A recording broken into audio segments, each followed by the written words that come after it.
Hi, trainees, and welcome back to the channel. I hope you all are doing well and studying properly for your exams. I am your brainy mentor, and today we'll be doing our last chapter of Indian economy, that is comparative development experiences of India and its neighbors. So यहाँ पे हम India के बारे में पढ़ेंगे, about Pakistan and about China, मतलब इनकी जितनी भी इकोनॉमिक डेवलपमेंट्स थी उनके बारे में पढ़ेंगे. सो इस चैप्टर को कंप्लीट करने के बाद जो हमारे मैक्रो इकोनॉमिक्स के एक दो चैप्टर्स बचे हैं, हमारा गवर्नमेंट बजट बचा है, फिर national income, foreign exchange rate and BOP वाला चैप्टर वो हम कंप्लीट करेंगे एंड हमारा पूरा सिलेबस वाइंड अप हो जाएगा. So let's begin with this chapter. Okay, so हमारा फर्स्ट टॉपिक आता है द पाथ और the strategy of development of India, China and Pakistan. So इन तीनों कंट्रीज ने कौन सी स्ट्रैटेजी यूज की थी फॉर देयर डेवलपमेंट. सो बोला गया कि इंडिया एंड पाकिस्तान ये इंडिपेंडेंट हुए थे कब 1947 में, and the People's Republic of China was established in 1949. ये डेट्स आपको याद करने की जरूरत नहीं है, बस इतना ही बोला गया है कि एक काइंड ऑफ सेम टाइम पर ही ये इनको फ्रीडम मिला था. सो क्या बोला गया, common start of their path of development, same time पर स्टार्ट हुआ था, कोई डिफरेंस नहीं है. एंड क्या बोला गया, common elements of strategies of growth. So कुछ कॉमन एलिमेंट्स थे, यहाँ पर 2 कॉमन एलिमेंट्स गिवन है. पहला कॉमन एलिमेंट आता है the 5 year plans. So first 5 year plan जो हमारे इंडिया में लगा था दैट वाज इन 1951, चाइना में हुआ था इन 1953 एंड पाकिस्तान में फर्स्ट 5 year प्लान हुआ था इन 1956. जो पाकिस्तान के 5 year प्लान्स है ना, उसको अब हम बोलते हैं मीडियम टर्म डेवलपमेंट प्लान्स. ठीक है, सो देखो सेम टाइम पर ही स्टार्ट हुआ है, कोई ज्यादा डिफरेंस नहीं है. एंड सेकेंड कॉमन एलिमेंट क्या आता है, all the 3 economies relied on public sector as the core sector of economy. Main focus किस पे था, public sector was the main sector of the economy. ठीक है, अब सबसे पहले हमारे पास आता है पाथ और the strategy of development of India. So India के डेवलपमेंट में, मतलब जो भी इकोनॉमिक डेवलपमेंट थी इंडिया की, उसमें क्या स्ट्रैटेजी थी. So we had a mixed economy, we still have a mixed economy, जिसमें क्या था, जिसमें मेरिट्स थे of both socialism and capitalism. दोनों एडवांटेजेस थे ऑफ सोशलिज्म एंड कैपिटलिज्म. इन दोनों के बारे में मैंने आपको पहले भी बताया हुआ है, you all know very well. ठीक है, देन कोशिश क्या थी कि जो सोशलिज्म एंड कैपिटलिज्म है उनकी जो डीमेरिट्स है उनको अवॉइड किया जाए.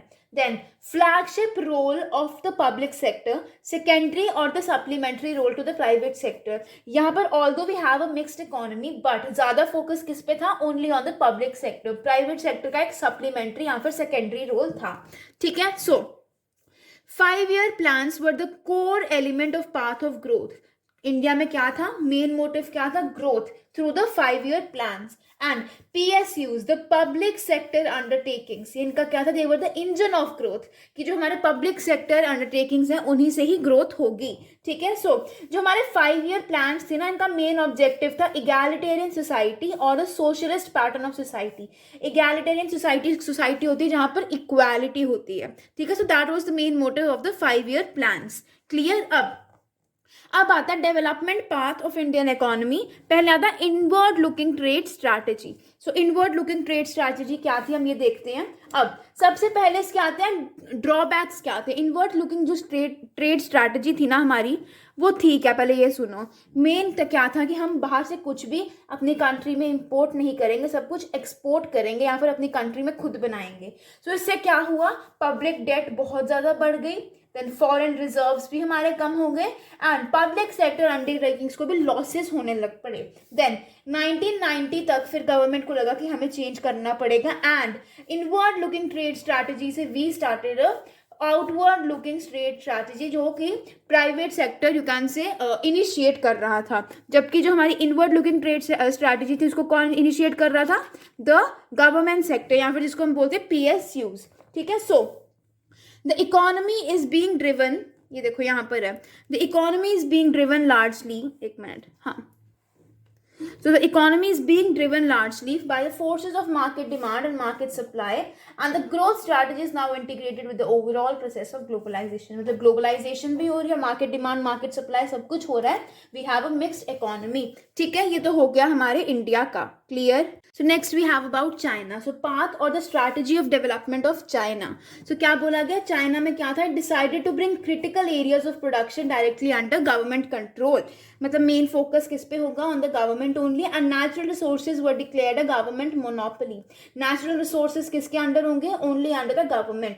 एडॉप्टेड स्टैटिज्म और कमांड इकोनॉमीज. कमांड इकोनॉमी होती है जहाँ पे सारा फोकस होता है, जहाँ पे सारा काम कौन करती है, गवर्नमेंट करती है. So government is the main, you can say main sector. Okay. फिर आता है हमारे पास the developmental path of China. So जो चाइना का डेवलपमेंटल पाथ था वो 2 पीरियड्स आते हैं. First period we have the pre 1978 period and the post 1978 period. मतलब 1978 से पहले एंड 1978 के बाद में. सो 1978 से पहले क्या हुआ था, एक पॉलिसी थी जिसका नाम था ग्रेट लीप फॉरवर्ड. इसको इनिशिएट किया गया था. And great totalitarian cultural revolution भी हुआ था. ठीक है. अब इसके बाद आता पोस्ट 1978 में क्या हुआ था, तो क्या हुआ था, इकोनॉमिक रिफॉर्म्स हुए थे इन 2 फेजेस. ठीक है. हम सबसे पहले पढ़ेंगे अबाउट द प्री 1978 पीरियड, जिसमें सबसे पहले मैंने क्या बताया, वो ग्रेट लीप फॉरवर्ड. ठीक है. सो ये जो ग्रेट लीप फॉरवर्ड था ना, दिस वाज अ कैंपेन जो कि लॉन्च किया गया था 1958 में. एंड कि इन्होंने किया था, माओ जेडोंग ने इसको लॉन्च किया था.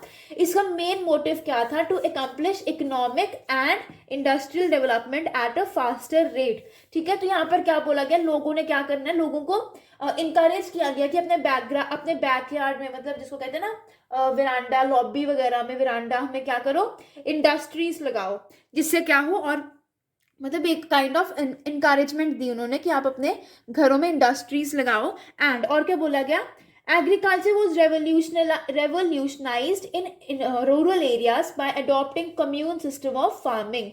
जो एग्रीकल्चर था उसको भी बढ़ावा दिया by forming a collective farming system. ठीक है. सो कुछ टाइम के बाद कुछ प्रॉब्लम्स आने लग पड़ी. एंड क्या हुआ, रशियन एक्सपर्ट्स जो थे वो भी निकल गए चाइना से. एंड चाइना में ड्रॉट भी आ गए, जिससे more than 30 million people they died. ठीक है. ये तो था ग्रेट लीप फॉरवर्ड.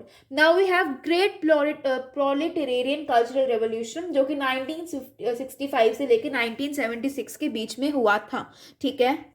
सो इनको इनिशिएट करने वाले भी माओ जेडोंग थे, जो कि क्या थे, चाइनीज कम्युनिस्ट पार्टी के चेयरमैन थे.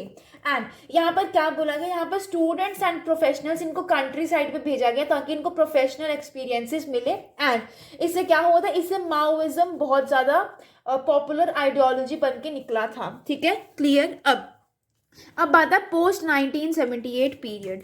सो इस पीरियड में देखो क्या हुआ था. सबसे पहले वी हैव यहाँ से क्लोज्ड इकोनॉमी से China shifted to open economy. ठीक है. पहले क्लोज्ड इकोनॉमी थी, तो 1978 के बाद एक ओपन इकोनॉमी आ गई. ठीक है. अब जो मैंने 2 फेजेस बताए थे इकोनॉमिक रिफॉर्म्स के, फर्स्ट फेज में देखो क्या हुआ था. फर्स्ट फेज में एग्रीकल्चरल सेक्टर में इंट्रोड्यूस हुआ था. Then land was divided into small pieces and individual household, मतलब घर घर को दे दिया था थोड़ा थोड़ा land. And farmers were tenants not owners. Farmers उस लैंड के ओनर नहीं थे, बट फार्मर्स रेंट पे करते थे फॉर दैट लैंड. क्लियर. अब आता है सेकंड फेज. तो सेकंड फेज में क्या बोला गया, private sector enterprises allowed to undertake production of goods. यहाँ पर प्राइवेट सेक्टर एंटरप्राइजेस आए, कंपटीशन किया इन्होंने. एंड प्राइसिंग सिस्टम भी बहुत अच्छा हो गया, ड्यूअल प्राइसिंग सिस्टम हो गया. तो फार्मर्स की मर्जी थी, अपने रेट्स अपने वो फिक्स करते थे. And SEZ socially economic zones were also set up. Social economic zones ये भी बनाए गए थे, सिर्फ अलग अलग कंट्री, अपने अलग अलग स्टेट्स को. देन अब आता है पाकिस्तान के बारे में, जहां पर we again follow mixed economy. Clear. तो क्या बोला गया, जो पाकिस्तान था वहां पे process of industrialisation was based on the policy of import substitution. मतलब इंपोर्ट्स हम कम करेंगे. कैसे कम करेंगे, टैक्सेस ज़्यादा उस पर लगा के. एंड अर्ली 1960s में पाकिस्तान में होता है ग्रीन रेवोल्यूशन. तो 1972 में होता है कैपिटल गुड्स इंडस्ट्रीज, उनको नेशनलाइज किया जाता है, मतलब प्राइवेटाइज नहीं पब्लिक किया जाता है. And D nationalisation and privatisation भी होती है. ठीक है. जो आगे के टॉपिक्स हैं बिल्कुल इंपॉर्टेंट नहीं है, 1-2 ही टॉपिक्स हैं बस. मेन आपका जो मैंने था वो मैंने आपको करवा दिया. Notes will be given in the description box. 1-2 दिन में मैं अपलोड कर दूंगी नोट्स भी in the description. Till then don't stop watching human brainy mentor. Thank you so much. Do like, share and subscribe to the channel.